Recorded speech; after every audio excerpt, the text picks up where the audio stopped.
ஸ்ரீ குருப்யோ நமஹ. ஆண்டாள் திருவடிகளே சரணம்.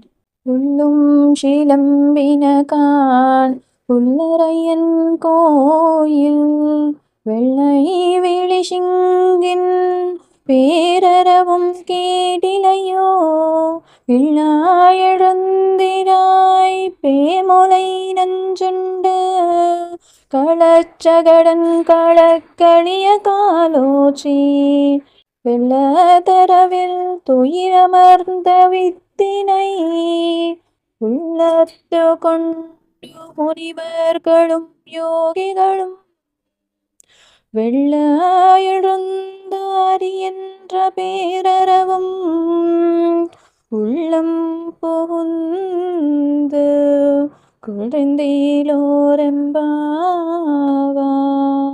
ಈಗ ಇದರ ಅರ್ಥವನ್ನು ತಿಳಿದುಕೊಳ್ಳೋಣ. ವ್ರತಾಂಗ ಸ್ನಾನಕ್ಕಾಗಿ ಧನುರ್ಮಾಸದ ಬೆಳಗಿನ ಜಾವದಲ್ಲಿ ದೇವಿಯು ತನ್ನ ಗೆಳೆಯರೆಲ್ಲರನ್ನೂ ಎಬ್ಬಿಸಿ ತನ್ನೊಂದಿಗೆ ಕರೆದುಕೊಂಡು ಹೋಗುತ್ತಿದ್ದಾರೆ. ಹಾಗೆ ಹೋಗುವಾಗ ಒಬ್ಬ ಗೆಳತಿ ಇನ್ನೂ ನಿದ್ರಿಸುತ್ತಿದ್ದುದನ್ನು ಕಂಡು ಅವಳನ್ನು ದೇವಿಯು ಎಚ್ಚೆತ್ತಿಸುತ್ತಾ, ನಿದ್ರೆಯಲ್ಲಿ ಮೈಮರೆತಿರುವ ಮುಗ್ಧೆಯೇ ಎದ್ದೇಳು, ಹಕ್ಕಿಗಳೆಲ್ಲವೂ ಎಚ್ಚೆತ್ತು ಮಧುರವಾಗಿ ಹಾಡುತ್ತಿವೆ, ಕೇಳಿಸಲಿಲ್ಲವೇ? ದೇವಾಲಯದಲ್ಲಿ ಗರುಡಾರರು ತಾರಸ್ಥಾಯಿಯಲ್ಲಿ ಶಂಖವನ್ನು ನುಡಿಸುತ್ತಿದ್ದಾರೆ, ಅದು ಸಹ ನಿನಗೆ ಕೇಳಿಸಲಿಲ್ಲವೇ? ಮಹಾಮಹಿಮನಾದ ಶ್ರೀಕೃಷ್ಣನ ಲೀಲೆಯನ್ನು ಕೇಳು. ಪೂತನಿ ಎಂಬ ರಾಕ್ಷಸಿಯು ತಾಯಿಯಂತೆ ಮೊಲೆ ಹಾಲನ್ನು ಕೊಡಲು ಬಂದಾಗ ಶ್ರೀಕೃಷ್ಣನು ಹಾಲಿನ ಜೊತೆ ಪ್ರಾಣವನ್ನೂ ಸಹ ತೆಗೆದನು.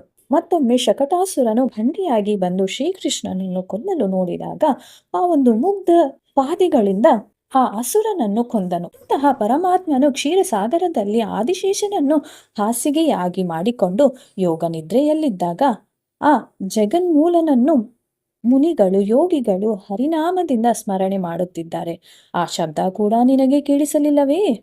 ಆ ಹರಿನಾಮ ಸಂಕೀರ್ತನೆಯಿಂದ ನಮ್ಮ ಮನಸ್ಸು ಮುಗ್ಧಗೊಳ್ಳುತ್ತದೆ. ಆದ್ದರಿಂದ ನಮ್ಮ ವ್ರತವು ಸುಗಮವಾಗಿ ನಡೆವೇರುತ್ತದೆ ಎಂದು ತನ್ನ ಗೆಳೆಯರನ್ನು ಎಚ್ಚೆತ್ತಿಸುತ್ತಿದ್ದಾರೆ ಆ ಜಗನ್ಮಾತೆ. ಆಂಡಾಳ್ ತಿರುವಡಿಗಳೇ ಶರಣಂ.